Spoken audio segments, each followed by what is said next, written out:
Hello everyone, नमस्कार। Welcome back to learn with Simran. I hope आप सभी सेफ हैं, स्वस्थ हैं। तो मैं फिर से हाजिर हूँ एक नई वीडियो के साथ, जो कि आज पॉलिटिकल साइंस की वीडियो रहने वाली है, जिसमें आज हम डिस्कस करने वाले हैं जो शीत युद्ध था, यानी जो कोल्ड वॉर था। कोल्ड वॉर के क्या क्या कोजेस थे, यानी कि क्या उसके कारण थे, किस कारणों की वजह से जो है हमारा शीत युद्ध हुआ। तो शुरू करते हैं कोल्ड वॉर के साथ। तो सबसे पहले जान लेते हैं कि कोल्ड वॉर था क्या। कोल्ड वॉर यानी शीत युद्ध की बात करें तो कोल्ड से हम सभी समझते हैं ठंडा, यानी कि जिस चीज़ में ज़्यादा तीव्रता नहीं होती या जो चीज़ ज़्यादा एक्टिव नहीं होती उसको हम कोल्ड बोल देते हैं। ठीक है, तो ऐसी वॉर, ऐसा युद्ध जो कि शीत था, जो काफ़ी ठंडा युद्ध, यानी जिसमें कि दिन प्रतिदिन डेली जो है कुछ ना कुछ एक्शन नहीं हो रहे थे, लड़ाइयाँ नहीं हो रही थी एक्टिवली। ठीक है, पैसिवली हो रहा था बैकग्राउंड में। सब हम जानेंगे कैसे कैसे क्या कंपटीशन था, क्योंकि देखो अगर युद्ध है तो ऑब्वियस सी बात है कि दो पार्टीज हैं और दो पार्टीज के बीच में किन्हीं चीज़ों को लेकर तो मतभेद होगा। ठीक है, तो जानते हैं शीत युद्ध क्या था, कोल्ड वॉर क्या था। तो देखिए, जो कोल्ड वॉर है, कोल्ड वॉर को कहा जाता है कि कोल्ड वॉर एक ऐसा पीरियड था, एक ऐसा समय था जहाँ पे, जिसको कहा जाता है a period of conflict. Conflict यानी लड़ाई की, दो पार्टीज के बीच में लड़ाई है, tension and competition between USA and Soviet union. ठीक है, ये था कि एक ऐसा पीरियड जिसमें कि दो पार्टीज कौन कौन सी हैं, यूएसए यानी अमेरिका और सोवियत यूनियन यानी रशिया वगैरह। ठीक है, तो ये दो ब्लॉक्स थे, इनके बीच में जो कंपटीशन था उसको कोल्ड वॉर कहा गया है। इनके बीच में जो टेंशन चल रही थी, इनके बीच में जो कॉन्फ्लिक्ट चल रही थी, उसको कहा जाता है शीत युद्ध, कोल्ड वॉर। अब इसको क्या कहा जा सकता है कि ये जो कॉन्फ्लिक्ट थी, ये लड़ाई थी, ये किस चीज़ की लड़ाई थी? ये थी आइडियोलॉजीज की लड़ाई। किसकी लड़ाई थी? आइडियोलॉजी की, कि दो पार्टियां हैं, दोनों की अलग अलग आइडियोलॉजी हैं और उनको लेकर के उनके मतभेद हैं। ठीक है, अगला इसको कहा जाता है कि एक पीरियड था जिसको ग्रेट फियर एंड मिसट्रस्ट कहा जाता है, यानी ऐसा समय जहाँ पे लोगों के अंदर बहुत ज़्यादा डर था और मिसट्रस्ट यानी विश्वास नहीं था एक दूसरे के ऊपर। मतलब कि जो एक ग्रुप के लोग हैं उनको दूसरे ग्रुप के लोगों के ऊपर बिल्कुल भी विश्वास नहीं है कि कब वो हमारे ऊपर अटैक कर दे। ऐसी सिचुएशन कोल्ड वॉर के अंदर थी। उसके बाद देखो, कोल्ड वॉर जो थी वो शब्दों का युद्ध था। इसको वॉर ऑफ वर्ड्स कहा जाता है, यानी जो कोल्ड वॉर है, जो शीत युद्ध है, उसको एक ऐसा युद्ध कहा जाता है, एक ऐसी इसको जो है ऐसा वॉर कहा जाता है कि जो शब्दों की वॉर है। वॉर वेपन से नहीं है, लेकिन शब्दों की वॉर है। लेकिन अगर मुसीबत आए तो उस वॉर को, जो शब्दों की वॉर है, वो किस में बदल जाएगी? वो बदल जाएगी हथियारों की वॉर में। ठीक है, तो शीत युद्ध से आप थोड़ा बहुत तो समझ गए होंगे। तो अब जो ये शीत युद्ध था, ये कब स्टार्ट हुआ? कोल्ड वॉर कब स्टार्ट हुआ? कोल्ड वॉर जब हमारा द्वितीय विश्व युद्ध, यानी जब हमारा सेकेंड वर्ल्ड वॉर जैसे ही खत्म हुआ, उसके खत्म होते ही जो कोल्ड वॉर स्टार्ट हो गया था। क्योंकि वर्ल्ड वॉर 2 में क्या हुआ था, वर्ल्ड वॉर 2 जब खत्म हुआ था तो उसके अंदर क्या था कि हिरोशिमा और नागासाकी के ऊपर जो है अमेरिका ने बम गिरा दिए थे जापान के ऊपर। तो वहां से क्या हो गया था कि अमेरिका अपनी पावर शो कर रहा था और जो दूसरी पार्टी थी, जो सोवियत यूनियन था, यूएसएसआर जो था, वो उससे डर कर दब कर रहने वाला नहीं था। वो कह रहा था कि अगर आप पावर दिखा सकते हो तो हमारे अंदर भी पावर है। तो वहां से जो है कोल्ड वॉर की जो युद्ध है वो शुरू हो गया था। ठीक है, तो जो कोल्ड वॉर है उसका पीरियड कहा जाता है मिड 1940 से लेकर अर्ली 1990s तक, यानी 1940 का जो दशक था उस दशक के मध्य से लेकर के 1990s तक। ओके, अब उसके बाद चलते हैं कि अब जो हमने दो ग्रुप्स की बात करी, तो वो दो ग्रुप कौन कौन थे? पहला ग्रुप था अमेरिका। अमेरिका किस चीज़ का? अमेरिका जो है पूंजीवाद की आइडियोलॉजी को फॉलो करता था, यानी अमेरिका कैपिटलिज्म को फॉलो करता था। ठीक है, उसकी आइडियोलॉजी क्या थी? कैपिटलिज्म। वही जो हमारा दूसरा ग्रुप है, जो सोवियत यूनियन जो ग्रुप है, सोवियत संघ जो है, उनकी जो आइडियोलॉजी थी, उनकी आइडियोलॉजी थी कम्युनिज्म, सोशलिज्म।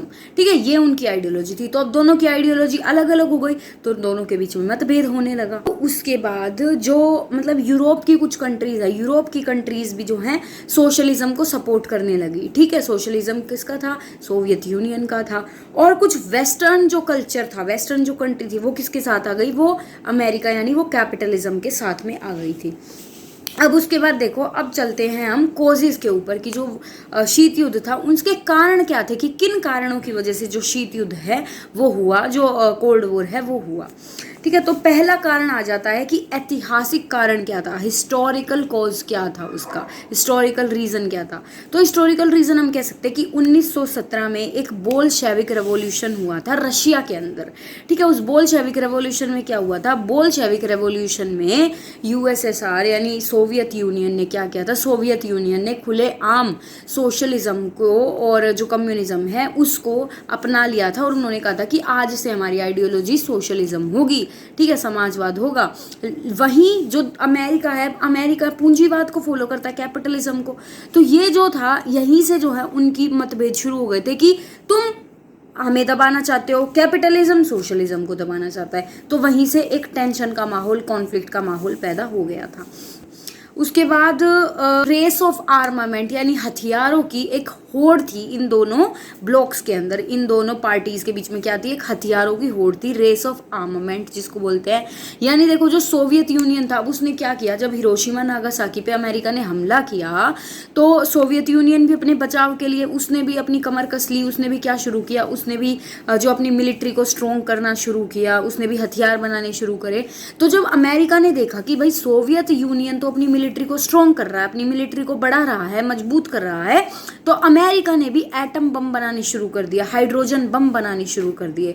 ठीक है, और इसके साथ साथ क्या हुआ कि अब जो और यूरोपीय देश थे, जो और यूरोपियन कंट्रीज थी, उन्होंने भी जो है अपने अपने ग्रुप सेलेक्ट कर लिए थे कि हम तो यूएसए के साथ है जी, और हम यूएसएसआर के साथ है।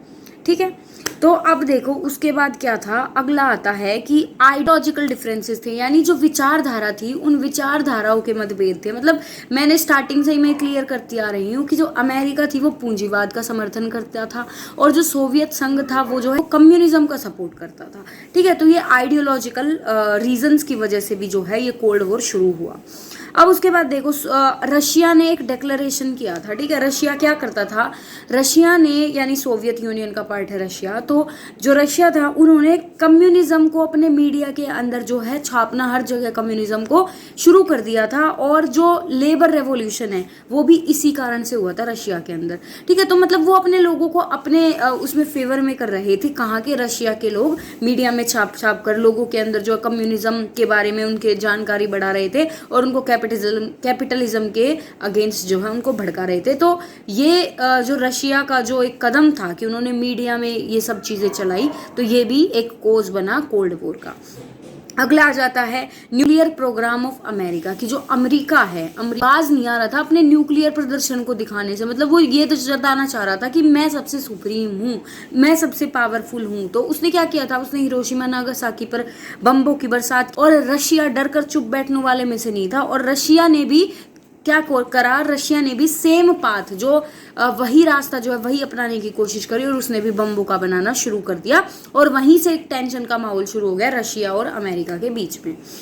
अगला था एनफोर्समेंट ऑफ वीटो की। एक वीटो पावर होती है भाई, ठीक है, जो यूएन होता है, जो उसके अंदर जो कुछ कंट्रीज होती है उनके पास वीटो पावर होती है कि वो अपनी वीटो पावर को यूज करके अगर कोई दूसरी कंट्री कुछ कह रही है उसको रोक सकते हैं, उसका समर्थन करने से अपने आप को रोक सकते हैं। ठीक है, तो ये चीज होती है। तो क्या हो रहा था कि जो सोवियत यूनियन था, यानी जो रशिया और ये सब कंट्रीज थी, ये क्या कर रही थी, ये जो अमेरिका अगर कुछ भी यूएन के अंदर कर रहा था तो अपनी वीटो पावर को यूज कर करके उस चीज को रोक रहे थे। तो इससे अमेरिका तो भड़के गई।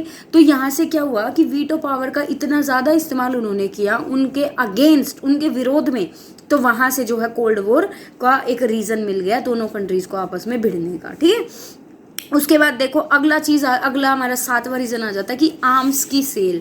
ठीक है, आर्म्स यानी कि जो हथियार होते हैं। अब देखो दोनों ही जो ब्लॉक्स हैं, दोनों ही ब्लॉक्स पूरे विश्व में अपने हथियारों की सेल करते हैं, हथियारों का व्यापार करते हैं। तो अब होड़ लग गई थी दोनों के बीच में कि मैं ज्यादा हथियार बेचूंगा या मैं ज्यादा हथियार।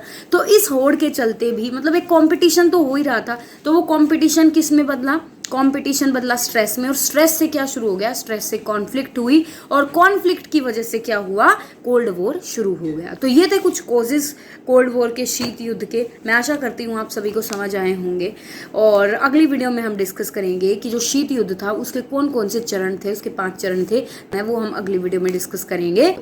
अगर आपको ये वीडियो पसंद आई है तो please do like, share and subscribe to my channel. Thank you so much for watching.